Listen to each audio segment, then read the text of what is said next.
So you heard Alice's report with regard to the trade dynamic that we're developing with Latin America right now. Eunice Yoon just laid out the state of play with China and its economy vis-a-vis trade. Just how important are the next few weeks and months for this Trump administration in trying to really push through the priorities it has on international trade?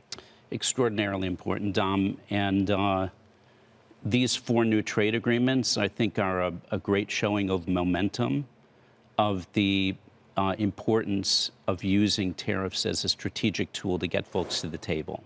Do you believe that the tariffs were the right choice in terms of trying to get these policies in place? I zoom back to 45 and my time sitting at the table at the China trade negotiations. I took my job at Treasury after having worked in big law for 30 years, representing foreign interests in China, having lived there for roughly about 15 years.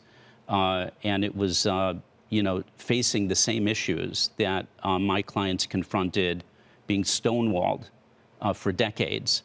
And it was, in a word, the tariffs that got the Chinese to the table. So I saw them as immensely impactful strategic tools that ultimately led to the Phase 1 trade agreement. And the president came out of the corner punching at the beginning of 47, far more aggressive, far more focused.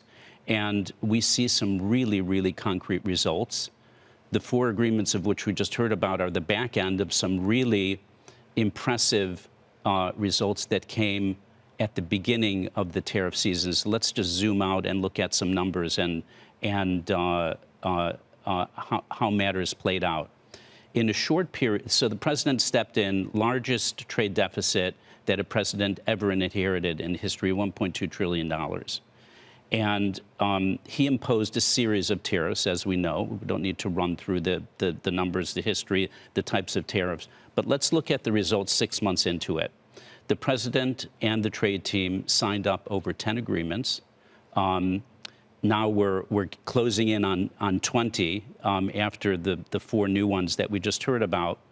The 10 odd that he signed up in the first 6 months represented countries that represented over 50% of the trade deficit that he inherited. So that is a very important factor in terms of putting a lid on the trade dimension of the circumstances that he inherited. But I also like to refer to the trifecta, which is that those trade agreements included a couple that had very key components of countries agreeing to commitments to bring foreign direct investment into the country, to assist in building out our manufacturing and industrial base, good for employment, good for onshoring. And in addition to that, a couple of the agreements included obligations of the countries like Japan, like the EU, to buy United States energy in furtherance of the energy dominance policy. So this is it is actually a trifecta. The numbers on the FDI side, the commitments are north of $1 trillion. The energy purchases that were agreed were north of $800 billion. Can I just bring up one point here? We just got a few moments left.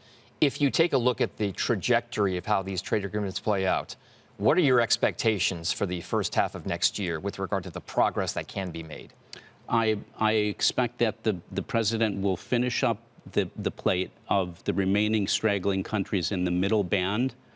Taiwan is still out there. A couple of other not easy ones to get through, but which we will get through. And then that will lead to the ability of the trade team to focus on the biggest large elephant on the table, which is China. That will be a long and difficult slog, but I believe that we will get there.